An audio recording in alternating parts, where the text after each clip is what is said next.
Assalamualaikum warahmatullahi wabarakatuh. Halo teman-teman, perkenalkan nama saya Friska Naila Putri. Pada kesempatan kali ini, saya akan mereview sebuah novel yang berjudul Sejauh Rindu Mencari Pulang, karya Sefriana Khairil. Pernah nggak sih kalian merasa bahwa mencintai seseorang ternyata tidak selalu cukup untuk membuat semuanya berjalan baik? Kadang ada kehilangan, tanggung jawab, dan rasa bersalah yang membuat seseorang harus memilih antara perasaan dan kewajibannya. Nah, itulah yang menjadi inti cerita dari novel yang akan saya bahas kali ini. Jujur, saat pertama kali melihat judulnya, saya mengira novel ini hanya akan bercerita tentang rindu biasa.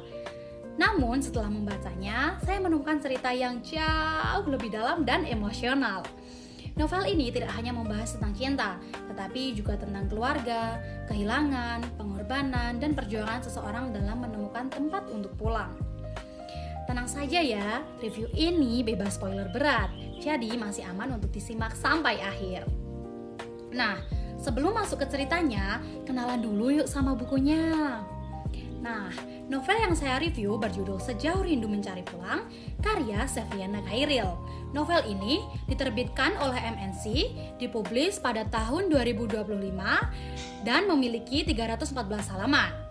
Genre novel ini adalah romanse yang dipadukan dengan drama keluarga. Dari judulnya saja sudah membuat saya penasaran, dan ternyata isinya juga tak kalah menarik. Nah, sekarang kita masuk ke bagian yang paling bikin penasaran, yaitu ceritanya sebenarnya tentang apa sih? Novel ini menceritakan kisah cinta antara Fairani dan Genta yang awalnya berjalan baik. Namun, kehidupan mereka berubah setelah sebuah kecelakaan yang menyebabkan meninggalnya Gamal, kakak Genta. Sejak saat itu, Genta dihantui rasa bersalah dan merasa harus bertanggung jawab terhadap Sandra, istri almarhum kakaknya, serta anak-anak mereka. Kondisi ini membuat hubungan Genta dan Fairani menjadi semakin rumit. Menurut saya, konflik yang dihadirkan cukup realistis dan membuat pembaca ikut merasakan pergulatan batin para tokohnya. Kalau menurut saya, novel ini bukan cuma soal cinta-cintaan biasa.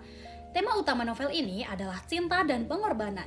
Selain itu, terdapat tema kehilangan, rasa bersalah, tanggung jawab keluarga, kesabaran, dan keikhlasan. Tema-tema tersebut membuat cerita terasa dekat dengan kehidupan nyata. Supaya lebih memahami kenapa cerita ini terasa hidup dan menyentuh, mari kita lihat unsur intrinsik yang membangun novel ini.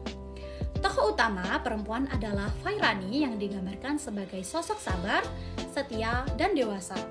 Tokoh utama laki-laki adalah Genta yang bertanggung jawab dan penyayang, tetapi memiliki konflik batin yang berat akibat rasa bersalah atas kematian kakaknya.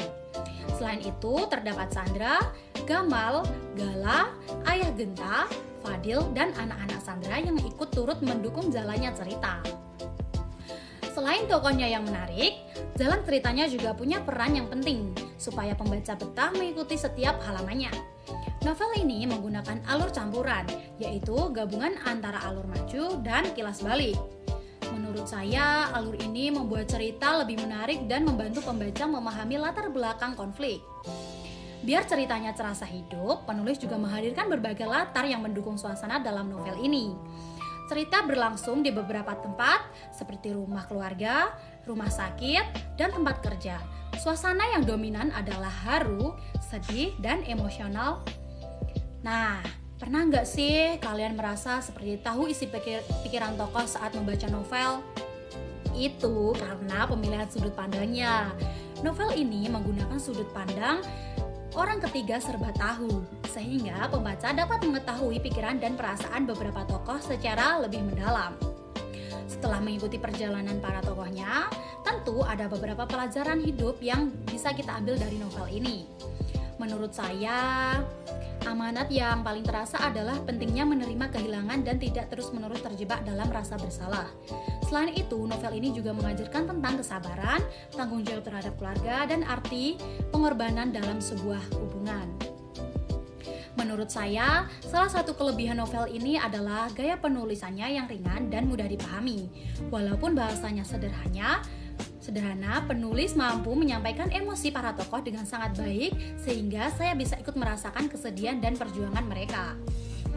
Kelebihan dan kekurangan novel sama seperti manusia yang gak ada yang sempurna. Sebuah novel juga pasti punya kekurangan dan kelebihannya masing-masing. Kelebihannya adalah konflik yang kuat, karakter yang berkembang dengan baik, serta banyak pesan moral yang bisa dipetik. Sedangkan kekurangannya ada beberapa bagian yang terasa cukup lambat karena fokus pada konflik batin para tokohnya. Selain memberikan hiburan, novel ini juga meninggalkan beberapa pelajaran yang cukup berkesan bagi saya. Novel ini mengajarkan saya tentang kesabaran, keikhlasan, empati, tanggung jawab dalam keluarga, serta cara menerima kehilangan dalam kenyataan hidup. Nah, sekarang sampai pada pertanyaan yang paling penting. Apakah novel ini worth it untuk dibaca? Menurut saya, jawabannya adalah iya.